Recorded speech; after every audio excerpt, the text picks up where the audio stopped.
Hey y'all, we're back with another episode of Black Women Healing Podcast. Make sure you like, comment, and subscribe.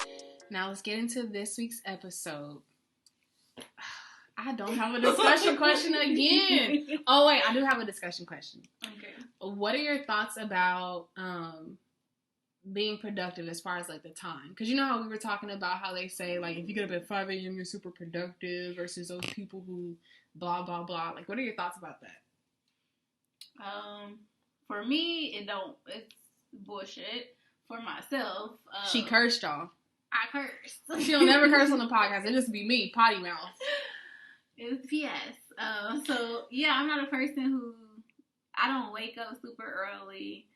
Sometimes I do go to sleep, so I guess you can kind of equate it to like, well, it's not the morning time you get in, it's the night. But even sometimes, my mood and my productivity level changes daily. So some days I might knock it out. I'm talking about 12, 16 hours of just going, doing all of these things that I need to get done. Okay. But it's not like that every day. Some days I don't do nothing. And me literally doing 10 minutes of yoga and making food for that day would feel like, oh my goodness, that was enough. Like, especially nowadays, that's enough. I literally look at my day and be like, you know what? That's a rough day for you tomorrow. And it literally be like some stuff like going grocery shopping and cooking are doing nothing. Yeah. So those days where I do have the energy where I'm like, I feel it, I'm knocking stuff off my to-do list, I lean into it because it may not be like that tomorrow. Yeah. So for me, I would say no. That doesn't necessarily work for me because I don't always have that type of energy to do it. What about you? I feel like now it makes me understand you more. Because I feel like sometimes I need to be up at 4 a.m. And then sometimes she be asleep the whole day. And then sometimes she be up at 7 a.m. Like, I be so freaking confused. Like, in my head, I thought you just sleep all the time. But now it makes sense. Because at first I was like, I need to understand what the hell's going on with this girl. Like, concerned. Like, what's happening? You'd be like, yeah, I see you editing at like 2 in the morning. I'll text you some stuff. Like, don't worry about this, but this is some stuff. Yeah. Like, I can never gauge, like, your sleeping schedule. For me, so for 3 years, I had to get up every day at 4:30. Because I used to work at Home Goods, and my shift was at 5 a.m. Got you worked there. Yeah. So all my friends, they probably remember. So I was that person I used to have to be up that early, and I don't think that makes me productive because when I tell you I was the slowest person at work, like I slept on breaks. Sometimes I overslept and missed half of work because I was knocked out on breaks. And during the shift, I was literally the slowest person. Like they used to ask me to speed up, and I was like, I can't. Like this is as fast as I can move. But then now looking back, I feel like I should have did some type of body movement when I woke up to, like, help wake myself up. Because, like, now I get up, granted, not every day. I get up around, like, 6:30, and I go to the gym for, like, an hour. And it puts a whole new start to my day. And I'm like, I should have been doing this all along. I don't like working out at the end of the day because I know how good it feels when I work out at the beginning. But I think what they're trying to say is when you get up at 5 a.m., people are asleep, which makes you more productive. So that means they not texting you, calling you, contact you. It's quiet. But for me, I work good at night. So between 10 and 12, I'm working. Yeah. Granted, my people still be up, though. So they still be texting, calling me. But it's just something about, like, working at nighttime where, you know, I enjoy that. And I feel like that makes me more productive. But it's all about how you allot the time of your day, I think. You ain't got to get up at 5 a.m. Right. Because just because you getting up at 5 don't mean you will be productive. For real. Yeah. So it's all about what are you doing in those hours, right? Yep. So whether it's, you know, if you getting up at 5 or 9, whatever it is, just making sure you stay productive. Yeah. And get your sleep, shoot. That too, that's what it makes me think about. Even if you wake up at 5, you just want to sleep a few hours ago. Yeah. How was that? Because sometimes I would stay up late and I work till 1, but I tell myself, like, you're not about to go to the gym at 6 a.m. You're going to look like a fool flying off the treadmill. The heck? Because I know for me, if I don't get, like, at least 6 to 8 hours of sleep, I'm not productive. So I don't do that 4-hour stuff. That just does not work for me. So, yeah, get that sleep. Yeah, absolutely. I just can't. 6 and I'm just not an early person in general. 4, 5, 6, 7, and even 8 for me. Like, I'm a person. I'm working on it, but I plan to try to get up at least by 8. But that's early for me. So when people talk about 7, 6 and stuff, what the heck? Yeah. I'm not. I think morning routines are important to start your day. Because, I mean, for the longest time, like, even in high school, I had to be at school at 8. I would get up at, like, 7:20. And that gives me, like, 15 minutes to get ready? And, like, now, before work, for a minute, I was starting work at 9, getting up at 8:30. Especially with COVID happening. Shoot, 8:45. And then I would catch myself. I'd take a shower during lunch. Because I'm just like, I'm going to take a lunch break and take a shower. As opposed to getting up and taking a shower. Like, I'm that person. That's so true, though. Slow to get my day started. But now I'm trying to, be more intentional. Get up a little bit earlier. Take a shower. Even though I be dreading it. Right. My day feels so different. Absolutely. I agree. And I'm working on that. Since we talking about morning routines, something I'm thinking about is, and that's what we talking about today, is hair. So when it comes to hair, my hair, and that's why I like to have protective styles, because when you can wake up and just, get it going without having to do your hair, it changes literally that day. Girl, so for the longest, like when COVID first happened, I was literally... just because I think that as Black people, or Black women in particular, like certain hairstyles might be looked as our hair is not done. And so for me, I be trying to challenge things a little bit. So what I was doing was, because I don't believe in sleeping in a ponytail at night, because I feel like it just does something to your hair that I don't like. It feels uncomfortable. So for the longest, I was getting up, spraying my hair with some conditioner, and just like shaking it up a little bit and just showing up to meetings. And I like that my coworkers, they're very, culturally sensitive, because they're like, wow, your hair is looking good today. But it wasn't that generic comment. I'm just saying that because I don't remember exactly what they said. But they would compliment me in a way that was very intentional and made me feel comfortable. So I was just like, shit, this bad hair. So they said my bad hair is bald, so I'm going to show up every day with this. So for the longest, I was like, and then I started playing around. Like, I would tie a scarf just around my edges. So it looked like I pulled it back a little bit. I ain't did nothing. And then I started exploring more little scarf hairstyles. And I was like, this afro thing might work. Because my hair is so thick and big. Like, it takes so much time to do it. Yeah. I mean, and that just goes to show about, what's good for you and what you like. Obviously, other people won't. Yeah. Like me, I do not. I like when my hair is, it's kinky state. But it's certain ways I have to play with it for me to really like it, Okay. Do you do, a Bantu twist or a twist out? Yeah, no, all of that stuff look good on my hair, and it works. But I'm talking about straight afro. I'm talking about me not doing anything to manipulate it, at all. If I'm wearing my hair in a straight afro, then I probably, like you saying, I probably need a headband or something to make it cute for me. Where it looks okay, those, everything just comes together. Yeah, for sure. It's because for me, for myself, my afro, I don't like it, and that's just real. You know what I'm saying? What don't you like about it? I think it's because it's foreign, right? One, maybe if I had. I won't even say that, because my hairstyles that I have are foreign, technically, too, that I like. Yeah. I just don't for myself. I think it's too much work. That's what it is. Yeah. And then my hair, if it's dry, and if you have dandruff and you wear your fro out, you can see it goes that. Everywhere, yeah. You can see that. I can relate to that. You lay down, now your fro's lopsided. You know what I'm saying? That's very true. And even when you drive, even when I be driving, your back gets all flat in the back. Yes. Yeah. So I'm guessing that may be what it is, other than just being foreign. Because even just having a twist out or having Bantu knots, that's foreign too. But I love my hair like that. Yeah. But perspective, or just somebody else see your hair and they be like, "Ooh, that's so cute," and you can be like, "This is a bad hair that you you really like this." So that's what told me. Okay, because what happened was one day I didn't wake up in time to do my hair. Because for me, my go-to has always been a gel ponytail. Because I look bomb with a gel ponytail and some hoops and my glasses and some red lipstick. So one of the days I had woke up super late. Because I said, I used to get up 30 minutes before work. Even before COVID, I was getting up right before I had to be at work. And I was like, shit, how can I cut my time? So it was like, I gotta go out with my hair like this. And I got so many compliments from my coworkers where I was just like, shit, well, they like it, so I love it. So now I was like, well, now it's accepted. Like, I told myself, now it's accepted.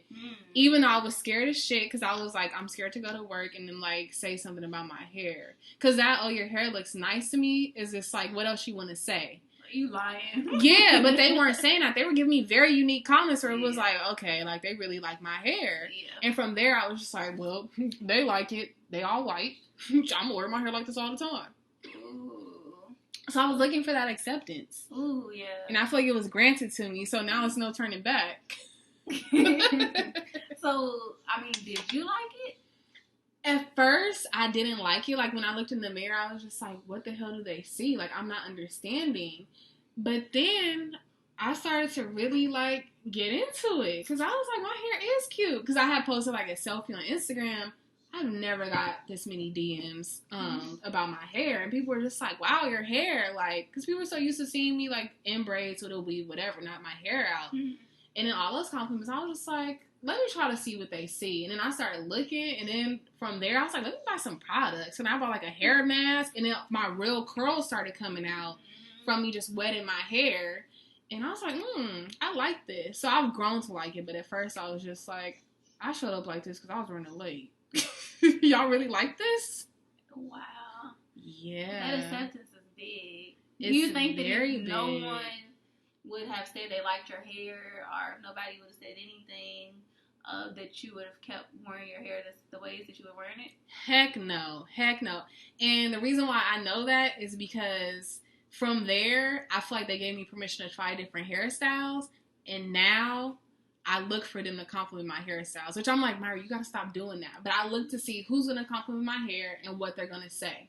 Mm-hmm. And so from there, that grants me permission to be like, oh, okay, this is an okay hairstyle. Nah, like, that wasn't cute. Yeah.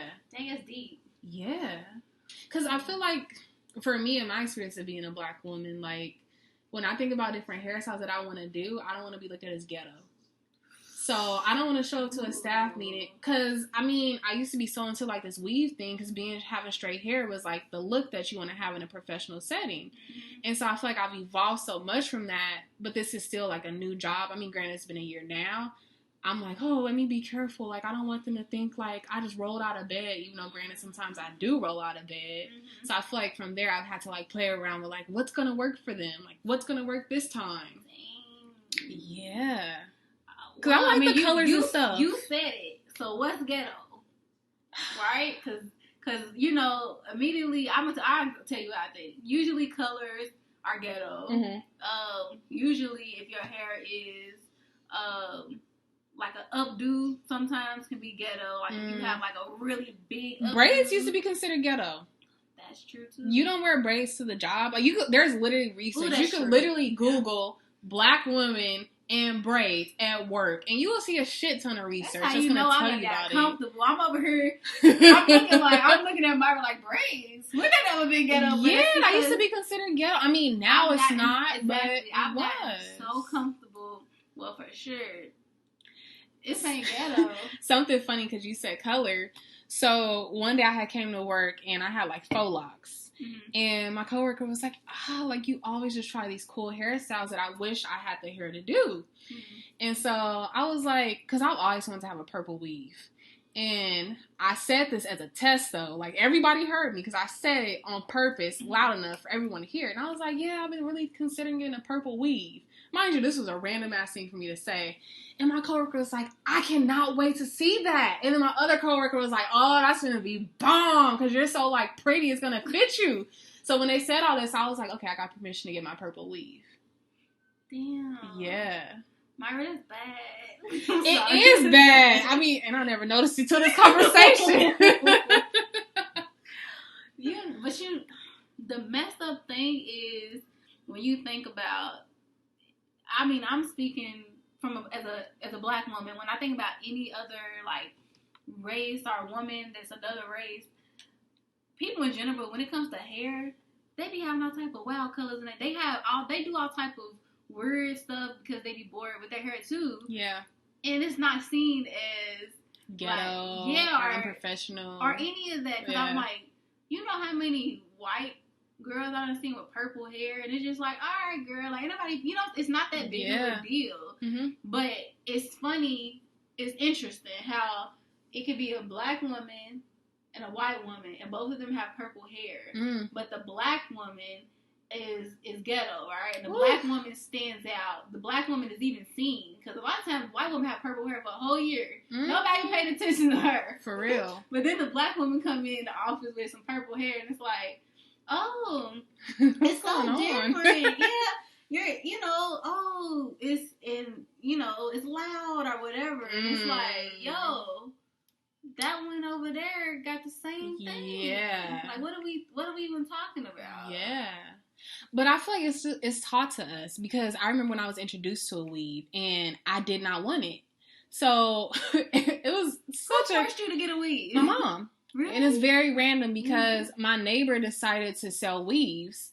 And I remember like it was yesterday. This is 10th grade. So how I used to wear my hair, I was known for wearing a gelled up like Afro puff. Or I wore my hair straight. I had really long hair too. So my Afro puff would be really big and my long hair would be really long. Like, it looked good.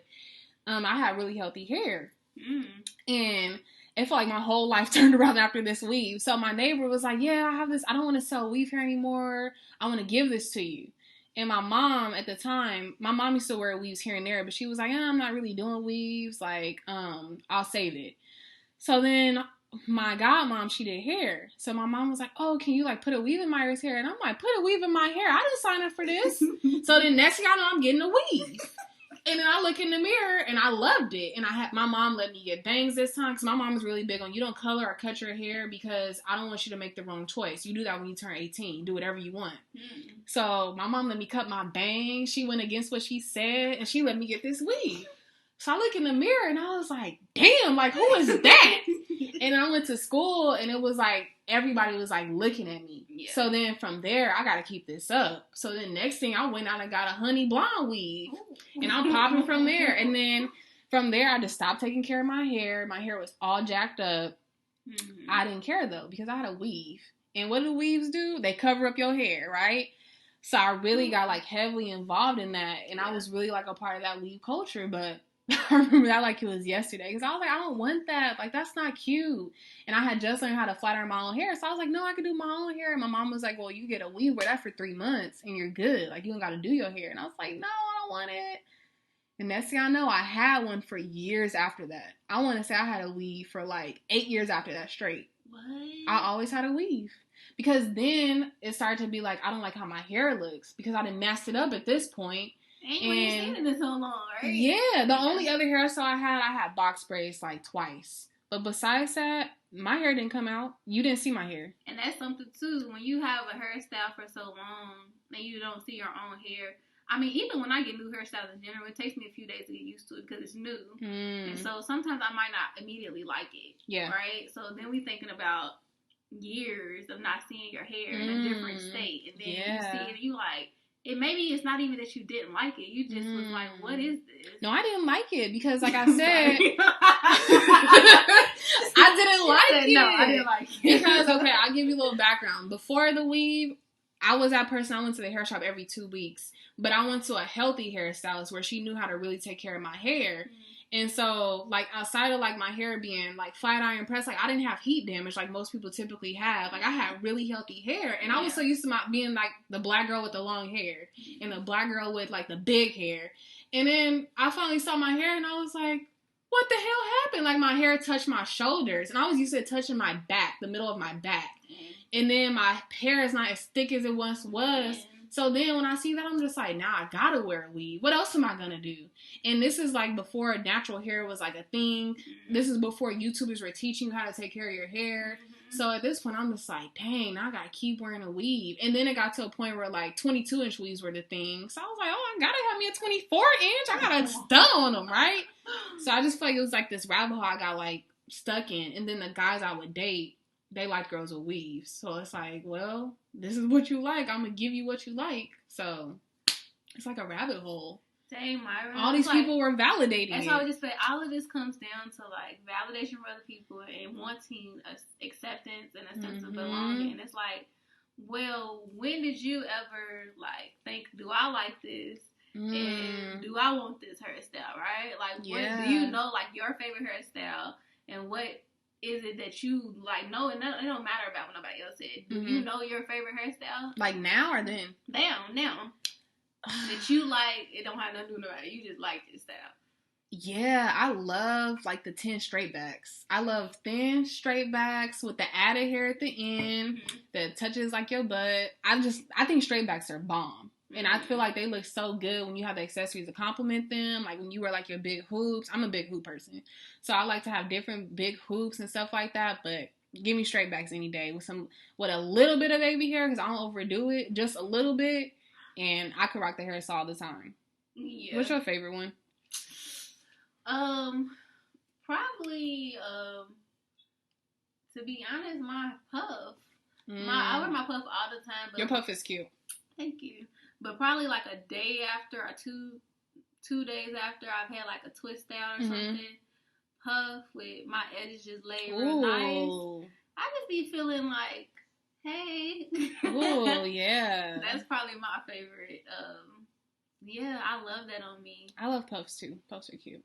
Yeah, it's easy. It's, it ain't too much to do. But you didn't tell us about your hair background. You told me you had to get a perm. Well, not had to, but you got a perm when you was 5. And I was like, a perm when you was 5? I ain't never heard of that. So geographically, you are.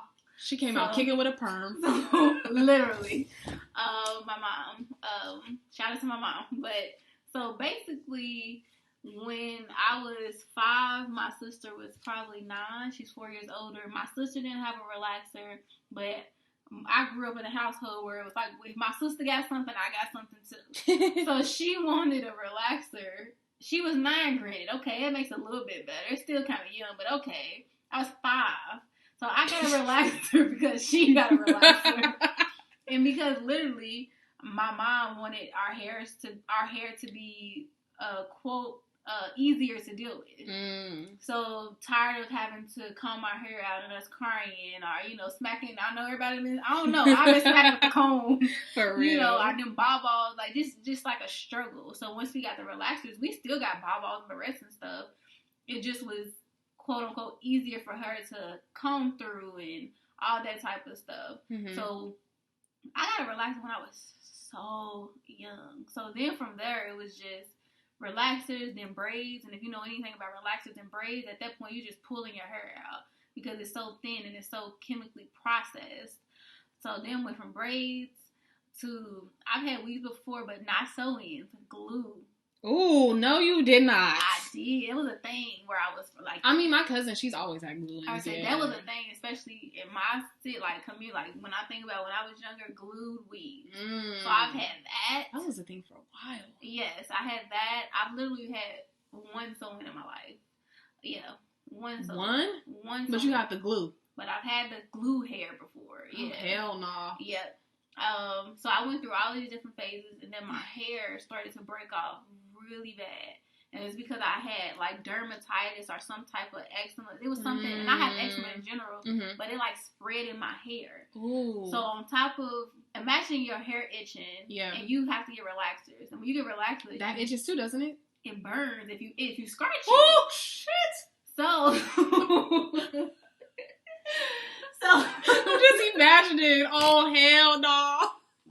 Exactly. They would kick me out the hair but shop. I didn't know what to do. For sure, being natural was not a big thing in Louisville, Kentucky. At this point, it was 5 years ago, 5-6 years ago. It was not that big of a deal. And on top of that, I didn't know what to do with it anyway. You know what I'm saying? Everybody around me, I had one friend who her mother actually specializes in natural hair. Oh, wow. She was the only friend I had ever known who had natural hair. Everybody else was processed. And relaxers was the thing. It wasn't like people's hair was just getting straightened. No, everybody was getting relaxers. Oh, wow. Yeah. So, it was like a thing. If you let your hair go past like 6 to 8 weeks without getting a relaxer, they'll say, oh yeah, I need a relaxer because my new growth is coming. That's the word that people will use. My mom does say that. Yeah, they say my new growth is coming. So really, that's your natural hair coming out. That's really it. Your new growth is literally your natural hair peeking out from the relaxer because it's been, now this time. Yeah. So, you know, it's just always terms and stuff. New girl, oh, your hair is beady, right? Oh, you need a relaxer. It's about that time, you know. Yeah. Your hair starts getting matted, all that stuff. So when I moved to California, I was coming for grad school. I didn't have a beautician here. I didn't have nothing. So it felt like the perfect time to, and don't nobody know me here. So I can be a mess. For real. Right? You know what I'm saying? You in your home, everybody goes, oh, you look, you know what I'm saying? Ugly. Yeah. So don't nobody know me here. Yeah. I can transition peacefully. And I had got some braids literally right before we moved here. And after I took those braids out, it was just, I've been natural since. So now it's, you know, been natural for 5 years. And I transitioned. I didn't just cut all my hair off. So it was processed, and I just was cut it like slowly at a time. Yeah. And then I just cut it all off. And I never went through like the super tiny fro stage. But it was a lot of learning, a lot of products. YouTube, like you just said, it wasn't always there for everybody. Like YouTube was there. And I love it. I love my natural hair.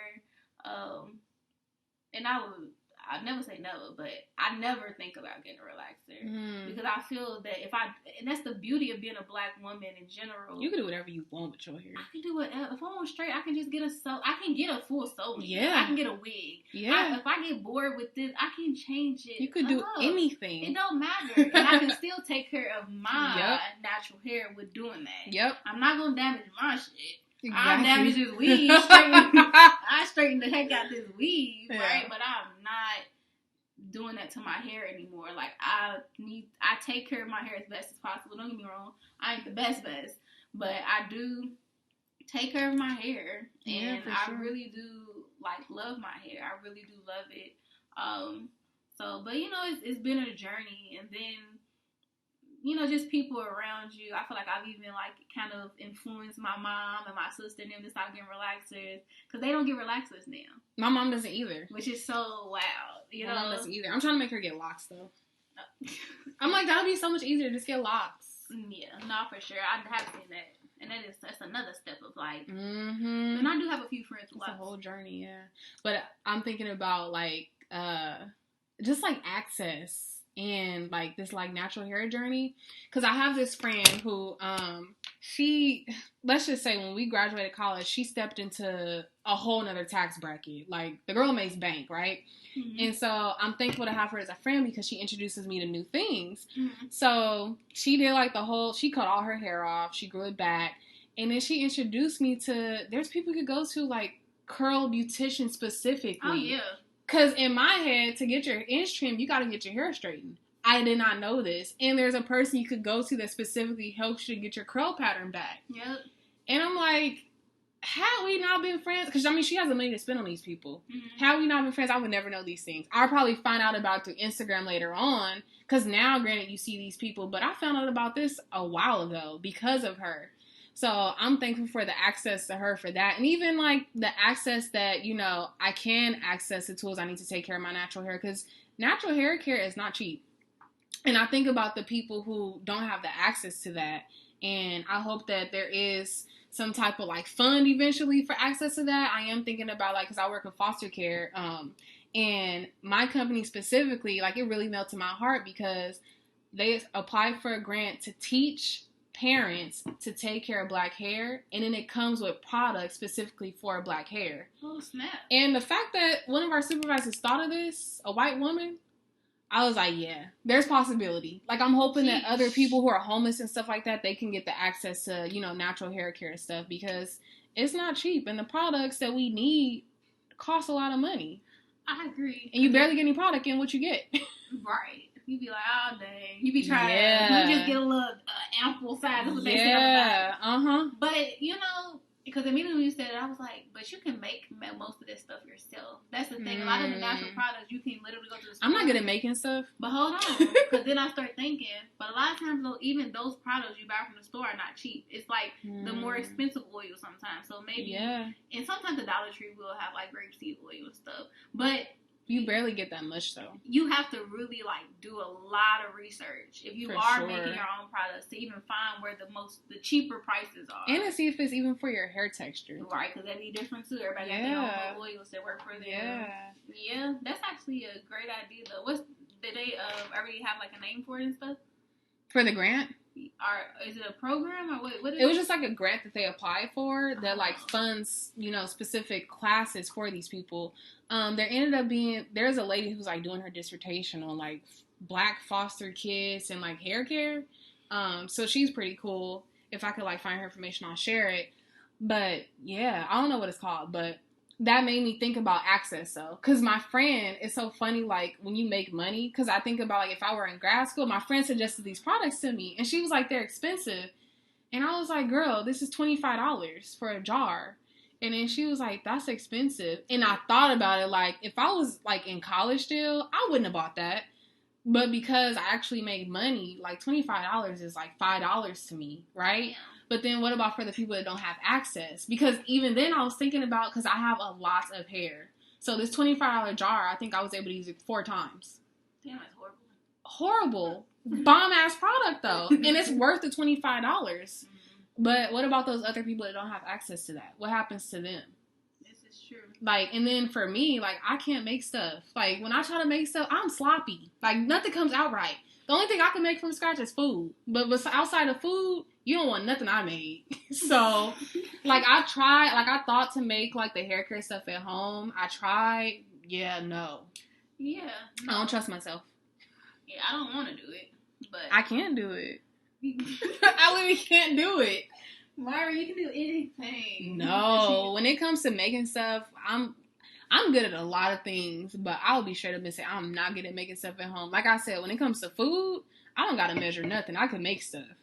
But outside of food, you don't want me making nothing. You don't want me bartending no drinks. You don't want me making no hair care products. You don't want me doing no arts and crafts. You don't want me paint nothing. I can't do it. I suck. Well, all right. So I'm not going to do it. Okay. Have you seen the movie Bad Hair? No. No, I have not seen it, but it made me think about that. When I seen it, it made me think about that movie. I think it was called Good Hair. With Chris Rock? With Chris Rock. Mm-hmm. It made me think about that, and so I was just like, nah, I really don't want to watch this right now. Yeah. It just doesn't. Were you a kid when Good Hair came out? I had to be. I feel like it came out 2005 for some reason. I don't think it came out that long ago. Whenever it was, I didn't watch it when it came out. I watched it when I was older, if that makes sense. But it made me think about that and about how they talked about all the stuff, good, her, bad, in particular with Black women. Mm-hmm. And to be honest, and that's why 2009. Okay, yeah, so I was probably, 2009, I was in the 10th grade. Yeah, because I'm a year younger than you, so I was 2009. Yeah, I was in 9th grade for me. And I probably didn't watch that movie until I graduated high school. So it hit different. I mean, at that time, I still was getting relaxed. It didn't stop nothing. Yeah, I didn't watch it because I had a weave. I literally didn't watch it because I was like, they're not about to talk bad about weaves. I got one. And that's what it makes me think about this Bad Hair movie of just like, cause sometimes these movies can make you just, maybe we all in different stages, right? Yeah. And how we want to show up with our hair, and that is your choice. Yeah. And so sometimes they can be kind of exhausting. Like, I ain't trying to, what was that? It was on Netflix just recently where it had Sanaa Lathan. Where she cut all her hair off? Yeah. Like, sometimes just like her mom treated her so horrible, or her mom did not play by her hair. And so then she became like a woman who didn't play about her hair. Like, she would wake up in the morning to make sure the person next to her didn't see her hair a certain way. Oh, no. It was just like extra. Yeah. And so sometimes those movies can be exhausting for Black women. And so I was like, I really don't need to watch that. I really don't care to. Mm-hmm. So I feel like hair is one of those things I used to avoid it a lot because I've been in like spaces. Like, I went to like a healing circle one time and they were like bashing weaves. And so I was like, this is supposed to be like a safe space, and they talking about you had hair? a weave too? Wait, what? You had a weave in? Yes. I'm sorry. Yes. And I was one of the facilitators, and I wanted to leave. Because I was like, this is so uncomfortable. Like, y'all are really going in. Because one of the people that was in the circle, they started talking about natural hair. So long story short, the conversation ended up being about why you shouldn't wear anything but your natural hair. Oh, dang. And so, me shaking and everything, so I was like, I gotta say something. I, like, butted in, because it was like they were really into it. And I'm noticing there's other people with weaves, and they're not saying nothing. I'm like, and I'm not saying nothing either, and I'm a facilitator. So I just raised my hand. I said, I just want to say one quick little thing. I know this is like a heated conversation, but I just want to say one quick little thing. I'm going to love myself with my weave, my natural hair, or however else I decide to wear it. And I'm going to always compliment other black women whose hair looks good to me, no matter if it's a weave or natural hair, because it's what we decide to put on our head. And then the whole conversation changed. And I was like, yeah, we're not about to do that. I'm not about to talk about no other woman because they decide to wear their hair a certain way. That's not me. And I'm not going to condone that. And especially, I'm sitting here with a whole weave on my head. And this is what y'all talking about? That's hilarious. And I helped organize this meeting. Y'all not about to do that. Right. No. Yeah. I and that's the thing. It's like the extreme of like, either someone, you become natural and you think that's the end all be all. The people with the weave, you looking at people with the natural like, oh, I can never, that's nappy, that's, so it's like you just said. And the people with the natural hair be like, they ain't woke. I've heard that so many times. Like, how am I not woke? You don't know what the hell going on in my head. Clearly. You don't know me. That is funny. But yeah, like, it comes down to you wear your hair how you want to wear it. You know what I'm saying? If you happy with it, that's all that matters. Yeah. That's literally it. If you like your hair, go for it. You know what I'm saying? Whatever that is, I don't care what you do. Yeah. It's all about what you like, Yeah, it's your crown. You adjust it how you want. It doesn't have anything to do with messes. And I mean, because I don't want to say anything, because sometimes you will talk to black women in particular who it is tied to their self-esteem. Oh, for sure. In particular to like not want to wear their natural hair. Yeah. And because of what's been instilled into us, right? Mm-hmm. So I won't say all the time, but a lot of times people are wearing their hair the way they like it because that's what they like, or because they want to. You know what I'm saying? Yeah. If I wear a weave, it doesn't mean that I'm, I don't recognize there's generational trauma. There's like, it's, oh my God, there's been slavery and straight hair is on the media. It doesn't mean that. It means that I like my straight hair. I like this right now. Exactly. And that's what I like. Yeah. But tomorrow I might have something else, and I like that too. Exactly. So, and I like that I can do all these things. And we really should embrace that, right? Yeah. I really feel like we should embrace that. The fact that oh my goodness, when I think about the places I've worked where it's been like white centered or anybody not black, yeah, they always, like you said, they always talk about your hair. Mm-hmm. They always love it. You get new hairstyle, they're like, oh my goodness, yeah, you just, I wish I could do that. And see, I used to run from that. Like, I don't like those comments. It makes me feel uncomfortable. Exactly. It don't make me. It's annoying. It's still annoying to me. It's just like, shut up, all right. But this is what I paid attention to. If you have to wear the same hairstyle every day of your life, all you do is wash it, blow dry it, and you put a curl in it, it lasts 2 seconds. Yeah. Dang, that's boring as hell. We get to change our hair all the time. Yeah, every day if we want. And we get bored when we have a hairstyle for like 2 weeks, a week. You know what I'm saying? Yeah. Imagine how that's a good point. Yeah. So yeah, they impressed. Yeah, one of my coworkers, she had actually texted me and was just like, sometimes as a white woman, I wish I didn't have this hair because I see you and all the things you could do. Right. And this is what I mean when I say my coworkers give me very unique compliments, because in other spaces that I've worked in, they compliment my hair and all attention is on me, and that makes me feel so uncomfortable. Mm-hmm. But the fact that she was like, as a white woman, I'm gonna say that first off, I get really irritated with my hair because the most I can do is put it in a ponytail and curl it a little bit, and that's fun.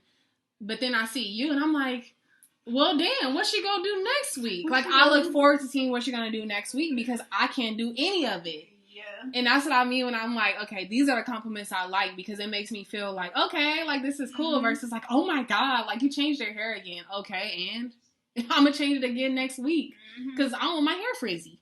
Right. It can only last so long in this hairstyle anyway. And that's the thing too, getting your hair done, like, that's like a kind of like it ain't always fun. It's a form of self-care. Yeah, like when you think about black women and when we get our hair done, it's like a thing. You feel good. You know what I'm saying? Or even you be like, yeah, I got a hair appointment. We'll cancel everything for that hair appointment. Like, jobs too, right? For real. We feel good about that. It's something like we look forward to. Or even, it's just something about it.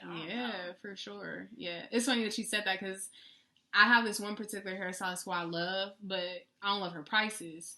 So I had told her, because I've been going there every month now, and I was just like, I make real money, because I've been going to her since undergrad. Mm-hmm. And I will only see her like every 3 months. And she'll be like, where you been? I'm like, I can't afford you, right? But my hair lasts forever when I go to her, like 6 weeks.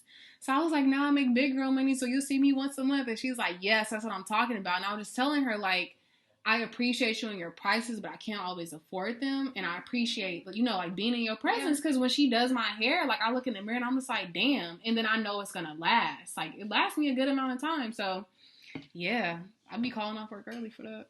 Hey. I ain't even going to lie to you. Hey, I'm not mad at that. But yeah, I feel like, I don't know. I feel like, what do you feel like about this episode? Takeaways?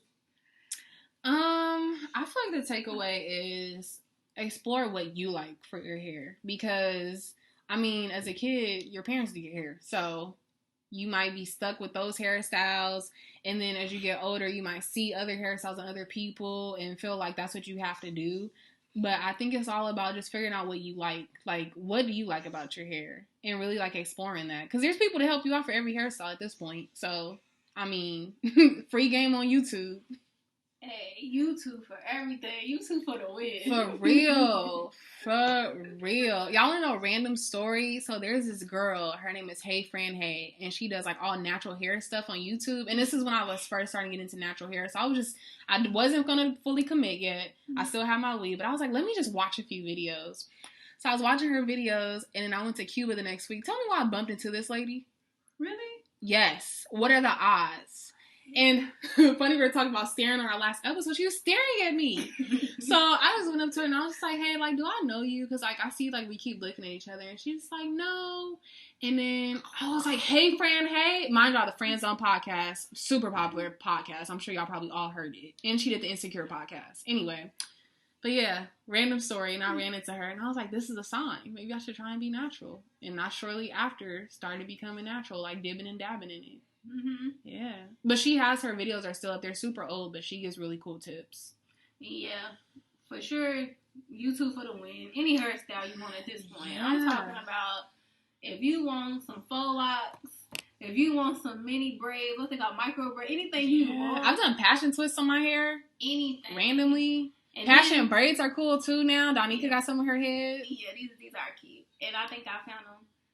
I don't know, girl. I have like a whole Pinterest like hairstyle list. Oh, me too. The things I'm like, I'm gonna try. Yep, and I'm like, you know what? I think it's the time. I go in there and pick something. I send it to my hairstylist. This is what I want. Boom. Same. I ain't doing it. But the point of the fact of the matter is you can do it yourself. Exactly. But I ain't doing it myself. I guess my takeaways. My takeaway is. Go for that hairstyle that maybe you don't think other people will like. Exactly. Go for that hairstyle you've been thinking like, ooh, I want to, but I wonder if people gonna think this, or I don't know. Just do it. Yeah. Just do it and give yourself some time to like get used to it before you like take it out. If it's something you gotta put in, or before you wash it out or whatever. Give yourself a few days to see if you really like it. And really look at that hairstyle and think about what it means for you, what it does for you. I don't care if nobody compliments you. If you like it, then go for it. That's a quote. I don't care if nobody like it. Go for it. That could be applied in everything. Facts. So, yeah, that's my homework. Our takeaway is like, yeah, try that thing out. Try that new hairstyle out that you haven't tried or whatever.